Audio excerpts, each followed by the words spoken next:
Gold diggers. Ito po yung ating part 1 tungkol sa mga gold diggers. Ang part 1 po natin ay tungkol sa mga babaeng gold diggers. Kilalanin natin sila at alamin kung ano yung mga katangian nila para na sa ganon sila ay ating magabayan at the same time, hindi rin tayo maging biktima. Ito nga po pala si Michael Sai, ang inyong dad ng bayan. Ilocano Defenders. Para sa lahat. Ilocano Defenders. Talakayin po natin ang issue ng gold diggers. Pag sinabi natin gold diggers, ang ibig pong sabihin niyan, ito yung mga tao o mga babaeng naghahanap ng relasyon na hindi dahil sa pagmamahal, kung hindi dahil sa kung ano yung pakinabang na kanilang makukuha sa mga lalaking kanilang magiging kapiling o kapartner.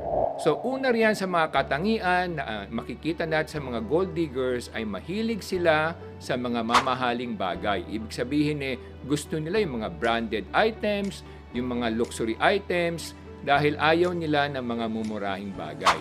Pangalawa, mahilig sila sa mga mamahaling lugar.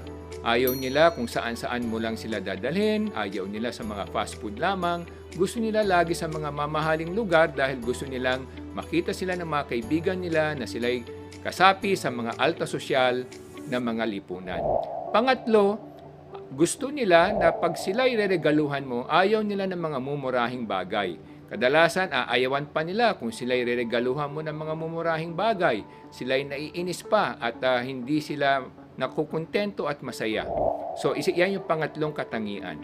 Ang pang-apat na katangian, kung kayo'y nagkasala sa kanila at nagkulang, ayaw nila ng sorry lamang.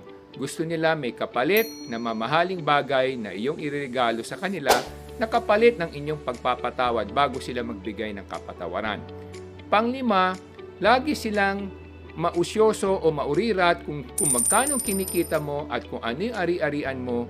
Sila ay napaka-curious dahil gusto nilang malaman kung ano talaga ang iyong halaga at kung ano yung maibibigay mo sa kanila. So yan po yung mga panglimang katangian ng gold digger. At pang-anim, mahilig po sila sa mga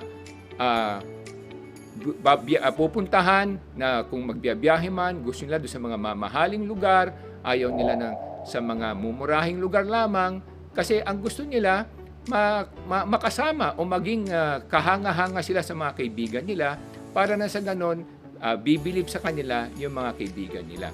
So yan yung pang-anim na katangian.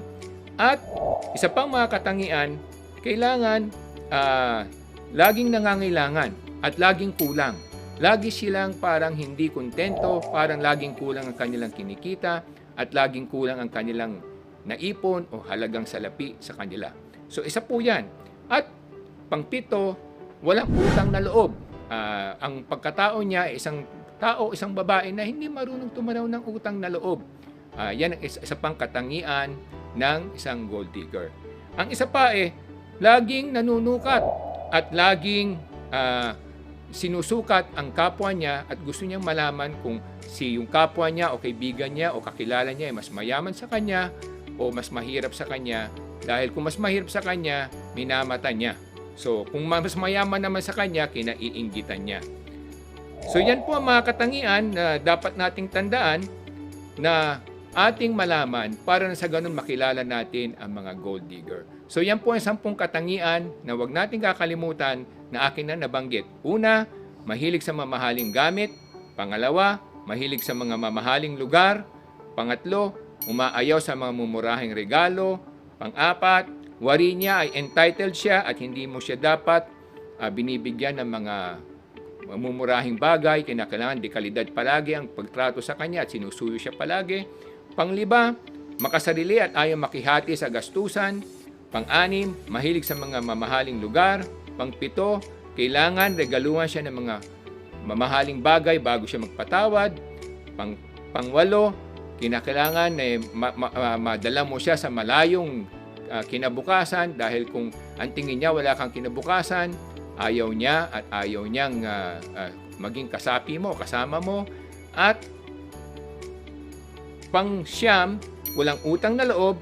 At pang-sampu, laging nanunukat at inaalam kung magkano kinikita mo o kung magkano mga ari-arian mo. Yan po yung 10 katangian ng isang gold digger.